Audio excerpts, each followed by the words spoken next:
GSAA-Alaska. And if you look up here, it's not real clear for the camera. But can you guys see Anchorage up there?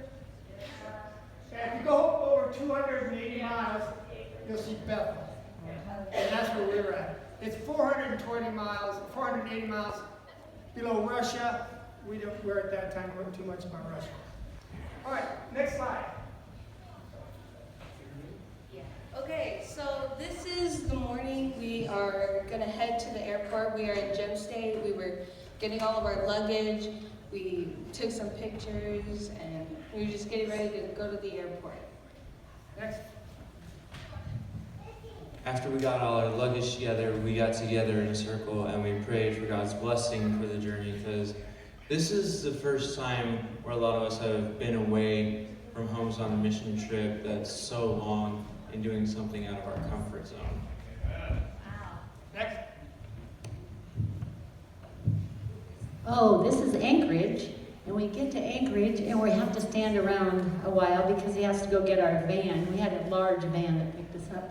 But something interesting happened while we were there. We had our matching sweatshirts on, and this lady comes up to it. At first I thought she was a little maybe condescending. She said to us, "So you guys are on a mission trip, and where are you going?" And then we started talking with her. How long did she talk with us? About 15 minutes?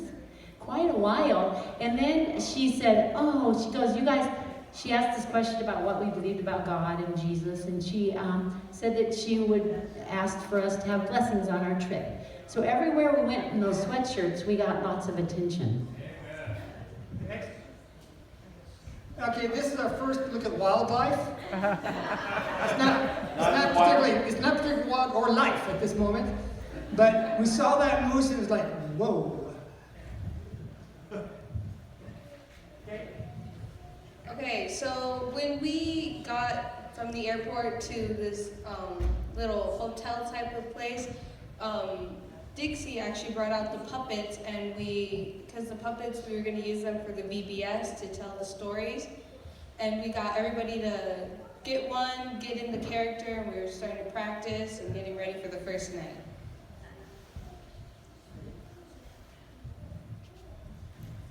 The next day following was Friday, and Pastor Ever and Mrs.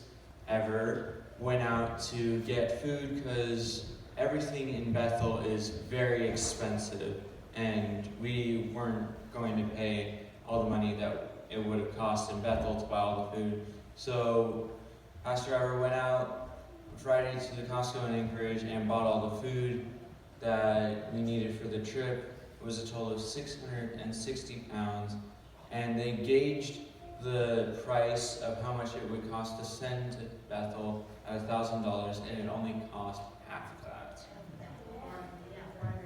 Let's go to the next few slides as we're loading. That's the food we shoot. Yeah, so we saved like $600. Oh, here we are at the Anchorage, what was it called? Wildlife refuge. Oh, the Wildlife Refuge, and we're looking at I think those are reindeer. Those are moose. Oh, moose. Yeah. We saw them there. Okay. Can anybody tell what that is? That's a wolf. That's the first time I've ever been that close to a wolf. They warned us, don't put your hand through the metal. So let's just do the next couple shots fast here. This is a bear. Now wait a minute, not that fast. Go back to the bear. Oh, never mind. Yeah, there we are. Back to the bear. Okay. This bear looks like he's posing. Yeah, he's really just dealing with parasites. Now you can. I think that was the last time we were going to eat some fast food, because I think the next day we were going to head to the Anchorage airport and head off to Bethel, so we enjoyed some delicious McDonald's. Delicious. Our last supper.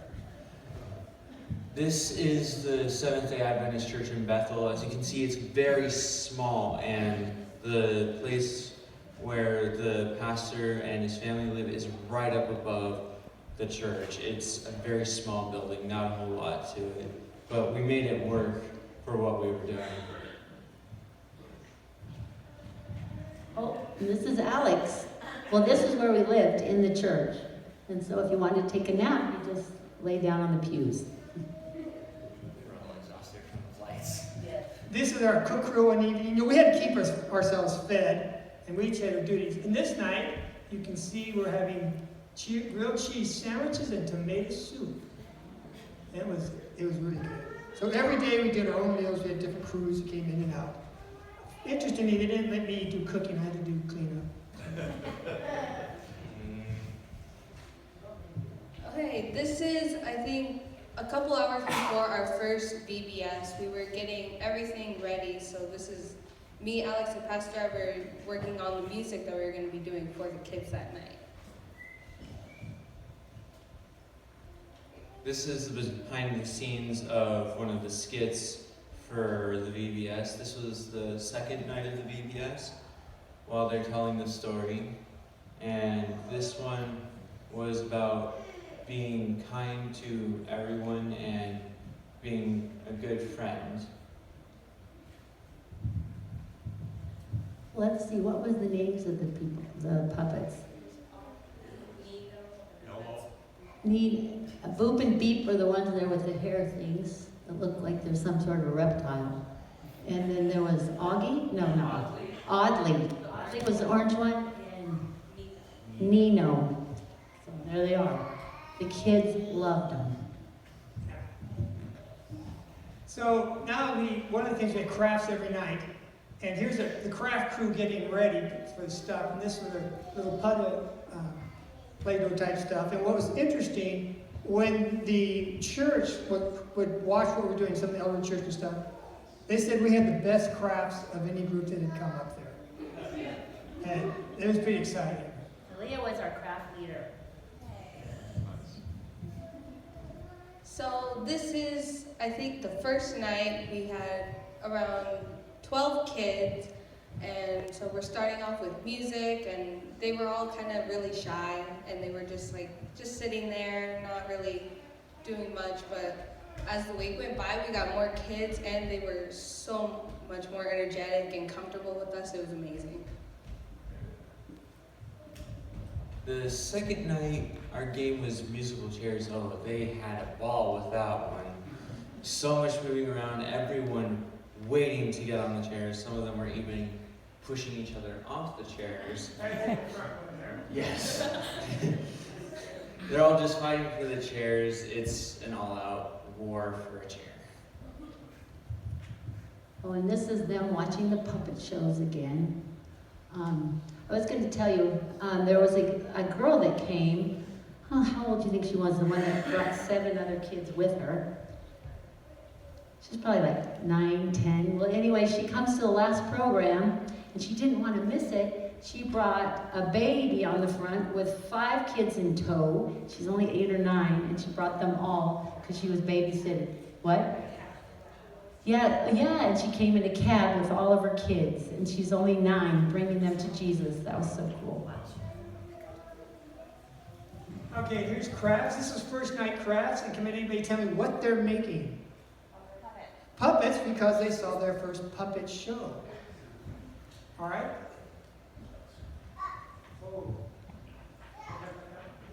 Sure. Okay, this is the last night we were going to do it in that church. We had one more night that we were going to do it, but it was going to be in a different church. So since we thought we weren't going to see all the kids that we had seen before, we decided to get them a little gift because previous nights when we saw them, they didn't come in appropriate attire because of how cold it was. It was like 15 degrees, and they would just like come in little sweatshirts, and we're just like, we're gonna get them something. So the night before, we went shopping, and Pastor Ever and his wife went to get some sweatshirts, and they didn't know how many they were gonna get or the sizes, but they just grabbed 26, and they just grabbed them in random sizes that they got them in, and then that night we had 24. 2 of them didn't show up, but at the end, one of them showed up. They had the exact size for him, and then like a couple minutes later, a girl comes running in, and she was talking about the little girl that had brought like all the kids before, And she's like, she wasn't able to make it here today. I think her name was Brooklyn. She was like, Brooklyn was not able to come today. Do you have a large sweatshirt in purple? And we had that exact same, like, that was the last one that we had. And it was amazing. It was a huge miracle that God put.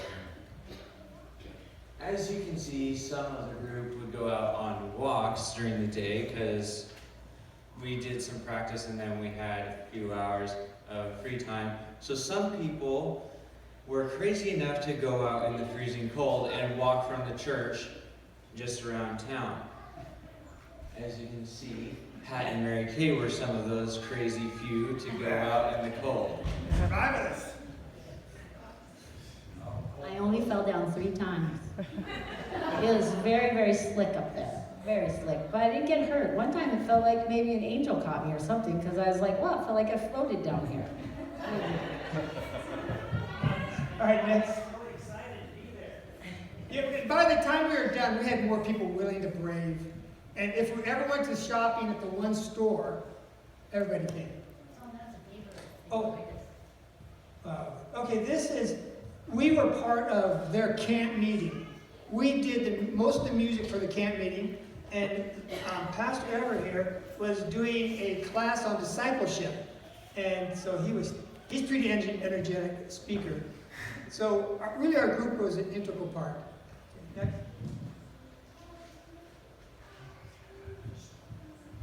Okay, this is our last night before we were gonna leave the next morning back to Boise. So our last night we had a little program that was a party because we were talking about how it was gonna be a huge party once as we get to heaven. This picture is kind of weird because we were broadcasting it for our last night, but it was a huge blast, and I got to hold a baby the entire night. She was adorable. It was like 30. We had 34 kids that night. We stopped counting at 34. It was a ruckus party. The point is, there were a lot of kids last night. They loved every minute of it. It was awesome. We had decorations, we had cake. It was just a great big party because everyone was ready to go to heaven because that was the theme for the last night. We're going to heaven. And I'd like to say something about this was at another church, an evangelical church in the town. They were going to charge us, but the pastor was sending his kids every night to our program, and he said, we're not going to charge you anything. We're going to live stream this. And when they were so excited. The Adventist church says, can you come next year? And they said, here are 2 reasons. One, we had the best program, and we were the most conservative in the use of water. Because they had to truck water, and they had a 1,000-gallon tank. And they said usually a group would use 2 or 3 tank loads. We only used half one. And that's because we took, 2-minute showers, and we had a motto in using the toilet. If it's yellow, be mellow. If it's brown, flush it down. Oh, that's an important thing. Everybody can recite that important thing. Yeah. Next. Mary Kay, you want to? Mary Kay, talk about this. Okay, this is the ice highway. And it's, we had this lady, she was a Mormon gal, I can't remember her name, who made all the goodies for it? Tammy? Oh, Tammy. Yeah, Tammy Rogers. We have her. Anyway, she would deliver us, I gained a lot of weight while we were there, these huge platters of homemade cookies and brownies, and it was amazing. Every single night, it was We a new started- dish of treats. We started Hadn't groaning even finished when the we old see one. her. Well, anyway, the last night, somehow we connected, and she had an old truck, and who was with me? Just 2 of the other girls. You'll see, okay. Anyway, we went out on the ice highway, and there we are, it's Everett, and then Pat, Pat, you were there, you were taking the picture, and Lacey, and me. Anyway, there's this huge crack on the side close to the shore, and that kind of freaked us out, and she drove right over the top of it and said, "You see this crack?" And we go, "Yeah." And she goes, this is because it's tides. It has to have a place to air to go up and down. So the ice is so thick it kind of rubs against. It was kind of scary. And then I looked over at her old truck and the check engine light was on. And I was like, oh, we gotta get off this. But anyway, it's great for them in the winter because then they can go to all the villages around and they don't have to fly or take a boat. So it's a little cheaper in the winter for them to get around and come to Bethel, which is kind of a hub for everything, even though it was a very small town. And so this is the last shot because we left at night. It was dark. And it was, we flew back on the red eye. And we were so tired when we got off the next morning. And we felt when we were done up there that Gem State gave glory to God. Amen. Because they were, and this happens on every mission trip I take, they're so impressed with our kids, they wanted to come back. Amen. And we just praise God for that. Amen. Thank you.